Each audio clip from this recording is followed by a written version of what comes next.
indivisible, with liberty and justice for all. Thank you. Move on item 2, roll call, please. Teresa Banks. Present. Tim Brown. Here. Carol Cole. Here. Julie Edwards. Here. Chrissy Grant. Here. Jeff Gregg. Here. Clay Hardy. Here. Keith McCormick. Christine Matlaw. Here. Tad Mayhall. Here. Tricia Miller. Here. James Mitchell. Tim Morse. Here. Gene Price. Austin Pritchard. John Stroll. Larry Seifert. Don Pate.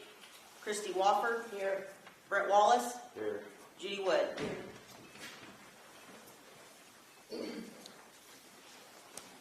We don't want. Okay. Thank you. All right, move on to item 3. Thanks, sir.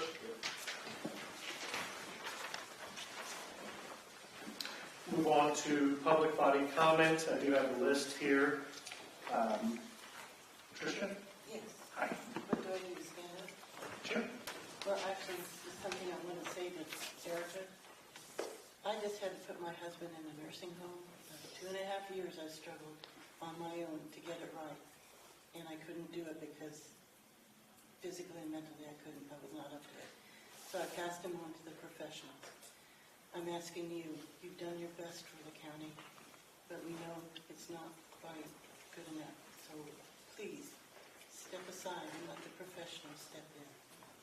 That's all I've got to say. Thank you. Public body comment? Public body comment? Public body comment.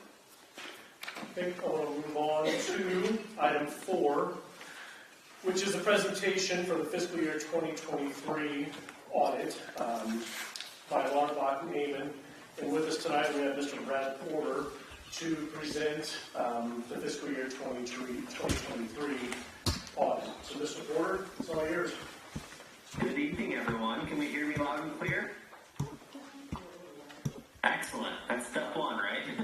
My name is Brad Porter. I'm here on behalf of Lauterbach and Amon as the principal overseeing the county's financial statement audit process. This evening, I'll be providing a brief recap of the documents that we've issued at the conclusion of our fiscal year 2023 audit process. I'd like to start by thanking the board for the opportunity to attend virtually here tonight. It's a pleasure to meet with you for the first time. And before I go any further, I'd like to give a special thank you to the county staff that have been instrumental in this audit engagement. As many department heads can attest, it truly takes an army to complete an audit, especially in a year where there is a change in auditors. Typically, we are requesting new things, maybe things that prior auditors had on file for previous engagements. We're very appreciative of all of the efforts of the county staff to get us everything that we need in a timely manner. I'd also like to give a special thank you to Anna Cadmus and her team at Sickich. They have done a phenomenal job with their audit preparation processes, and we are very grateful to have them as a partner in this equation. For those of you who may not know, a little bit of background on what Sickich is completing. They are taking care of all of the necessary entries on the county's general ledger to ensure that some of the balances are audit ready for us on the cash basis of accounting. That would include things such as putting together reconciliations, summarizing a schedule of all the grant expenditures for us, and compiling any necessary documentation for us to complete our audit testing. So we're very appreciative of Anna and her efforts as well. Now tonight there are 4 pieces of required communication that I plan to address. At this point, I do think it would be beneficial for me to share my screen and walk you through those files. So bear with me as I get that ready. It looks like I may need to have a request accepted to do that. So let me send that request now. You need to click on that to allow them access. Yeah. Shoot.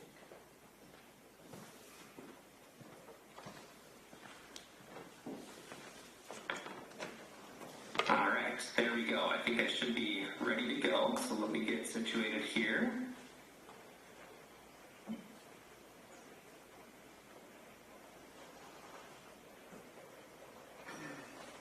All right, can everybody see our Lauterbach and Amon letterhead here? Not quite. There we go. All right, maybe it's thinking. How about now? Can you see it loud and clear?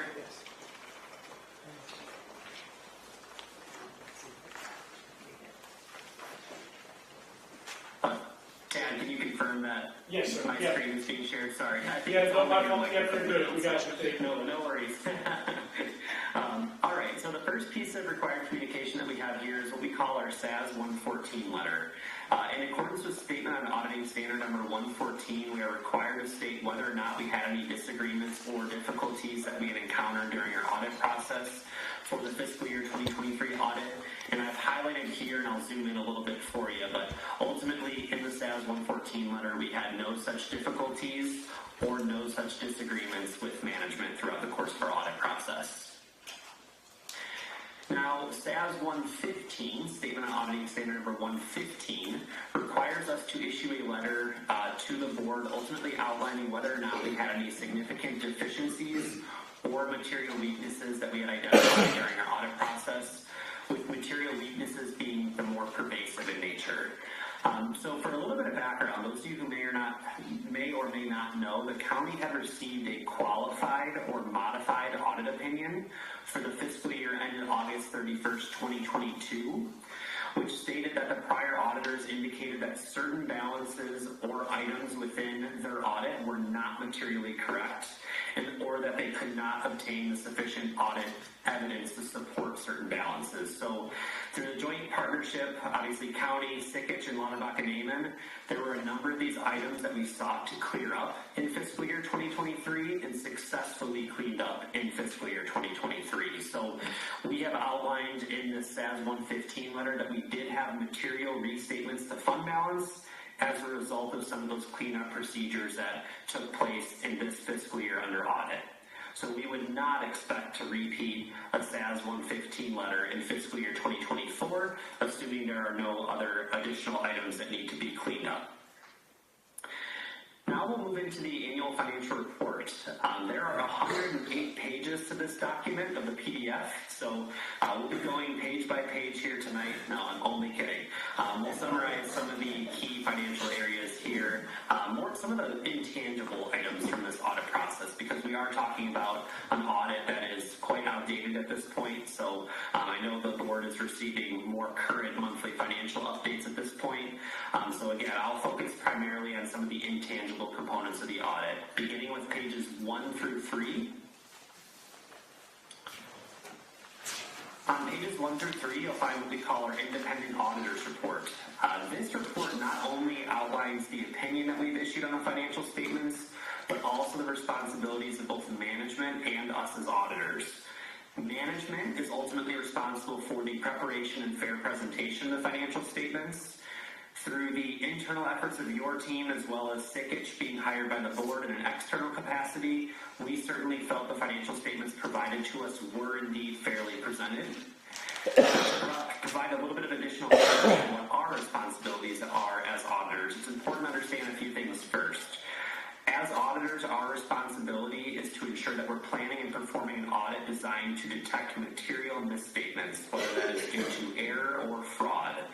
That is not to say that certain matters that are immaterial in nature don't exist, or that an audit is designated to detect all errors and simply cannot through the nature of our procedures.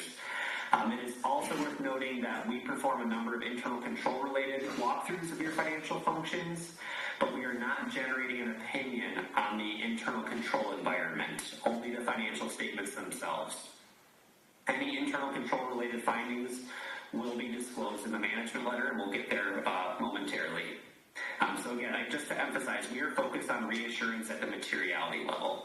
And I am happy to report that for the fiscal year ended November 30th, 2023, we have issued what is known as an unmodified opinion, which is the cleanest form of opinion that any governmental entity can ultimately receive, and ultimately indicates that we as your auditors believe the financial statements are presented fairly in all material respects. Now I'd like to scroll to page 9 here, which is our statement of revenues, expenditures, and changes in fund balance for our governmental funds. The county reports a substantial number of funds within their audit, so for the sake of our presentation here tonight, I'm just going to kind of touch base on the general funds specifically. The third line line up from the bottom there is what we call our net change in fund balance. And I'd like to highlight that for fiscal year 2023, the county had an increase in general fund balance of about $1.45 million, ending the year with just over 5.6 in accumulated fund balance, $5,626,000 to be specific. This change was a 35% increase over the previous fiscal year, and the county, as of 11/30/2023, has just over 7.5 months of operating expenses in unrestricted or unassigned fund balance. Now, I alluded to the fact that the county has various funds that they report in their audit. I just wanted to provide a resource point. So beginning on page 42 is where you can find the financial information for your other funds that are not disclosed on the face of the financial statements here. Now, we'll jump into the management letter. It's important to note that the primary purpose of our management letter is going to be to convey some best practices that we see across some of our other county clients, to communicate any internal control related matters that would warrant the board's attention, or to disclose any upcoming accounting pronouncements that could have an effect on the county's financial statements. As mentioned, we have issued a clean, unmodified opinion, so these matters here are purely best practices. Our goal as auditors is not just to generate an opinion, it's to provide value outside the scope of the audit. And I know I have a great deal of excitement in some of the conversations that I've had with members of the county staff that a lot of these items are easily actionable, and I know we will be helping provide sample policies, things like that, to make sure that year over year we are at least addressing a couple of these comments. So we have 8 current recommendations as a result of our fiscal year 2023 audit process. The first comment is what we call a policy and procedures manual. It is absolutely best practices in our industry for our clients to have a policy manual that outlines the specific procedures that should be occurring within the various key financial related functions, such as cash receiving, disbursements, etc. And again, I just want to stress the importance. Having that in writing is really important. Obviously, doing the procedures is one thing, but documenting them is another. It allows for seamless transition plans down the road. Comment number 2 is with regards to grant administration. I know this is a little bit complicated with county engagements because of the decentralization, but I do think it is very important that the county is identifying a key individual or key role within the various grant-related functions, and that those individuals are tracking all grant receipts, grant expenditures, grant agreements, etc., so that come audit preparation time, those individuals can act as a cohesive unit and work together to put together what is called the schedule of federal expenditures, or the GATA report that is ultimately required to be submitted to the state. It's hugely beneficial when we have a cohesive unit that is preparing those schedules in advance of the audit process. Now, comments 3 through 5, I'm going to kind of gloss over because ultimately, comment number 3 was with regards to outstanding check write-off policy, comment number 4 was capital asset policy, and comment number 5 was fund balance policy. All of these are simply best practices that are recommended in our industry to ultimately go by the board for formal approval. And I just want to highlight that our team has countless sample policies that we can provide. Now, they are not a one-size-fits-all, unfortunately. So there are going to be some changes that are going to be needed to tailor those policies to the uniquenesses of the county. But just know that Lauterbach and Amon, Stickich, internal team are all committed to assisting with providing sample policies so that we can make sure that some of these are ultimately approved by the board and put into motion. Comment number 6 is with regards to timeliness of audit. It's no secret that obviously we are issuing the November 2023 audit here in March of 2026. So anytime one of our clients issues their audit beyond the statutory compliance date, which is 180 days after fiscal year end, plus the 60-day extension that is typically allowed by the comptroller's office, we include this comment within our management letter. I know that we are full steam ahead on starting the 2024 audit already. I know Anna had provided us with everything that we need to get started on that. And as mentioned to Tad earlier on a phone call today, we are full speed ahead on getting right into the testing for 2024. So hopefully the board feels the momentum sort of shifting here as we are full steam ahead, as I mentioned. Comment number 7 is what we call off-balance sheet accounts. There were a number of bank accounts that we had identified during the audit process, and Anna's team identified during her preparation process, that are not currently recorded to the county's general ledger. From our perspective, it is essential that all accounts associated with the county, whether it's by federal ID number or any other tying factor, need to be recorded by the treasurer's office into the county's general ledger. That is not to say that the treasurer's office needs to be controlling the activities within those accounts, but at the very least, making sure that all of the activity in those accounts is being reconciled and recorded to the city's financial software. Because ultimately, Anna and the Sickich team come in, they take all the annual bank statements for those accounts that have been identified, and they record the activity to the trial balances. We'd like to see the county be more proactive in that and have all of that activity recorded prior to the audit preparation taking off. And last but not least, we have funds over budget.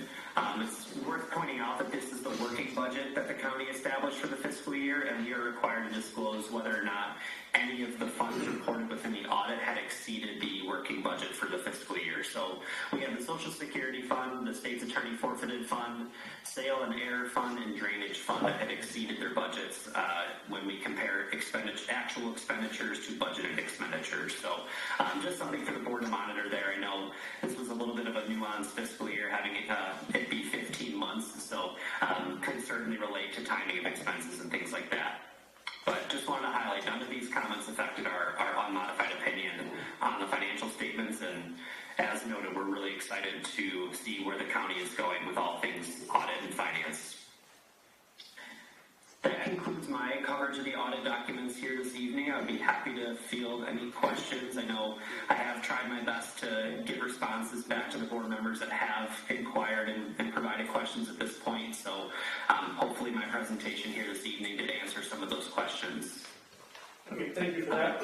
So in that light, I'm going to go ahead and move on to item 5 to open it up for discussion and questions. So if I can have a motion on item 5, which is a discussion vote to approve the fiscal year 23 audit report as presented. Motion, Ms. Batlock, second, Ms. Bain. Okay, if it's all right, I'm going to go ahead and start with a couple things that, again, you alluded to that we've had conversations about. First and foremost, I want to thank you for what you and your team have done at this point to get us to this point in cooperation with Anna and her team at Sickich, as well as the department heads and their cooperation in helping us get this data together. Thank you for addressing item 7 in the way that you did. We will work with those that have off-title sheets to make sure that their information is being run through the treasurer's office, so we have a record of that. And if we need to create a policy for that, we will get with you on what that looks like. And on policy, you and I have talked before. Again, I appreciate you reiterating that you do have samples for us, especially with some of these that look like they might be a little bit cumbersome to write. So I will be in touch in the near future for the budget audit legislative committee to begin to work on those products right away. So thank you.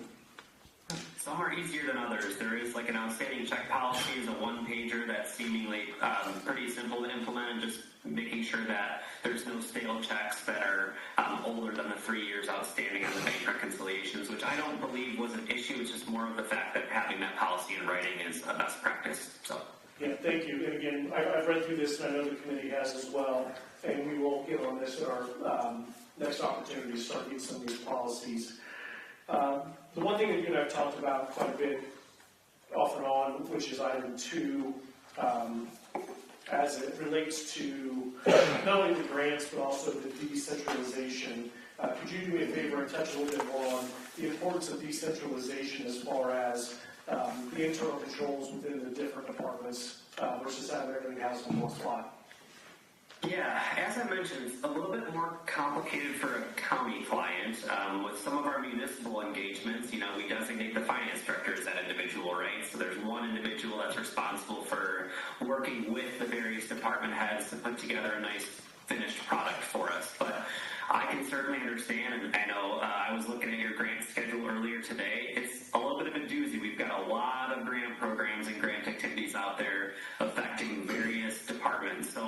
I think the key takeaway from this is we really just want a little bit more cohesion, because when Anna and her team went to prep a lot of the grant schedules, and when we went to request the grant schedules for certain programs, it was a little bit of a tough to track down, for lack of better terms. And I think if we have a cohesive process where the department heads are meeting prior to fiscal year end or shortly after fiscal year end to work together on a summary of the grant program, the GATA-related program ID number, the expenditures and revenues that were received in the year, that will really help to streamline the audit preparation and audit processes.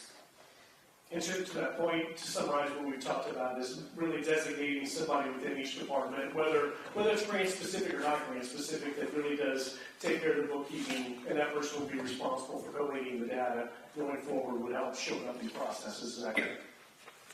Yeah, there's just so much sensitivity in the industry right now pertaining to grants, especially after the Grant Accountability and Transparency Act was passed by Illinois state legislation. So it's a very sensitive topic, and one that we spend the vast majority of our audit procedures on. Rightfully so. There's obviously some large dollar amounts being awarded to the county, and we need to make sure that the expenditures are being expended in accordance with the compliance requirements of that specific grant. Okay, thank you. That's all I had, so if it's all right, I'm going to turn to some of the board members to get some of the questions answered. I think you did touch on a lot of them that I did forward to you, but we may have a few others after your presentation. So. Sure, I just want to add, I know I've only heard your microphone so far, so we may have to figure out ultimately the best means of communicating those questions, but... Yeah, we'll see. Fortunately, I'm the only one that spoke to you so far, so okay. We do have microphones throughout the room. If it doesn't come through, you just let me know. I'll try my best to reiterate verbatim what they've asked. Okay. Any questions? Yes, ma'am. Can you hear me, Brad? No, you can't. Here, I wrote it down, Tab. You want to ask him since I wrote it down? I'm going to read it then. I can still pick it up. You can probably look that. Okay, I've got a question from Ms. Matlock. Awesome. There's been some back and forth in an email the last few days about ARPA funds. We have a report to file in April on those funds. Is there anything we should be aware of based on what you found in grant testing that would help us produce that report without errors that you found in 2023? It follows up with, we have work to do to sort out these issues, but any guidance would help. We want to make sure that we're in compliance and we don't put future grant funding at risk. Yeah, I appreciate the question. I think I have to go back into our grant testing to provide the best answer there and make sure that I am assessing, any findings that we had on the grant front. I will say, if there was any concerns from our perspective, especially with regards to the fiscal year under audit, we would have communicated those in the management letter or through conversations with staff. And nothing is coming to mind on the ARPA front, so, but I can certainly take a closer look at that and get back to you. Okay, thank you. Did that answer your question? Yeah. Okay, thank you. Any other questions, Mr. Gregg? I do, but he's not going to be able to hear me, so. You want to either come around, step up to the mic, or Mike, relay it to me? I don't think I can. There's one there that doesn't reach. Is that wrong? Yes, The green light's on. There's one. Or you can come up here. That's all you. Mr. Porter, can you hear me? I sure can. Okay, hey, just want to reiterate what Tad said about, thanking you guys for, we're 2-3 years behind, and it's, thankful that you guys have stepped up and we're on the right road here. So my question is, it's kind of a 2 or 3 point question, but it all relates to the first recommendation, and it has to do with the policy and procedure manual. And I think you kind of touched on it earlier, that I would assume that you do have some examples of manuals from other counties that maybe we could use as a template going forward. Along with that, I would assume that it's going to be used to establish, some consistency in our accounting principles. And, in summary, I think what I'm reading there is that we need some kind of standard practices that everyone can follow, something that can make it clear for everyone to work with and to view. I guess that's what I'm reading there, for seeing there. Yeah, it's a great question. So it's a little bit complicated with the policy and procedures manual because of the, we see a lot of variability from county to county in how they handle certain procedures and policies. So to some extent, I would almost make the recommendation that the county team reach out to other surrounding counties that they may have connections or relationships with. Our client policies are obviously protected by confidentiality clauses, so if there are county clients that we work with that are comfortable sharing that, I can certainly inquire around with some of our other counties and see if they would be comfortable sharing that. But I do think the county can also take matters into their own hands as well by reaching out to some of your friends and neighbors to see if they have such policies in place. But yes, absolutely a best practice to have those policies documented in writing. Obviously, we have turnover, we have new faces, and having that policy and procedures manual will save a lot of time on the training front because you've got everything documented. And that policy and procedures manual should be reviewed at least annually to make sure that any changes are ultimately made. Thank you. Did I answer your question? Thank you. Okay, thank you. Any other questions? Yes, sir. Regarding item number 7, I would just like to agree with you, Mr. Chairman, that that's important. And as far as a policy, I don't know if we need an official policy, but I believe we need to do it.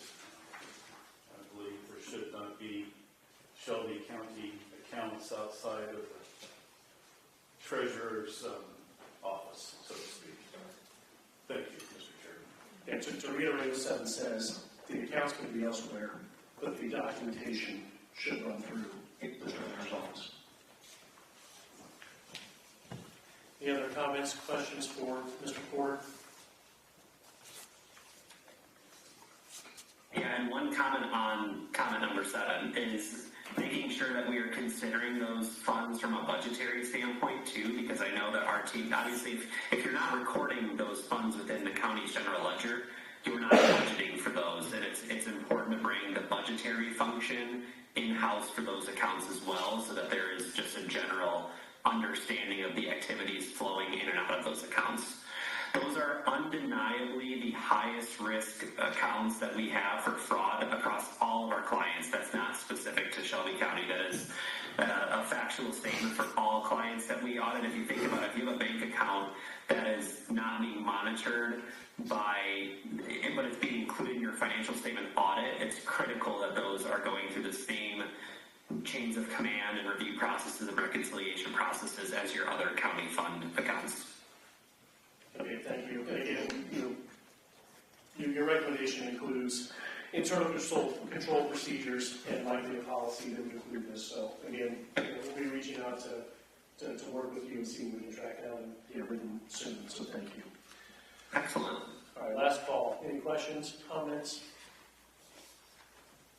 Okay. Appreciate you, sir. Thank you much. Take care, everybody. Take our vote. Thank you, sir. Onward in 2024. Thank you. Appreciate you. All right. Bye. Bye. Okay. Any other discussion on item 5? Okay. Seeing none, roll call vote, please. Bain. Yes. Brown. Yes. Cole. Yes.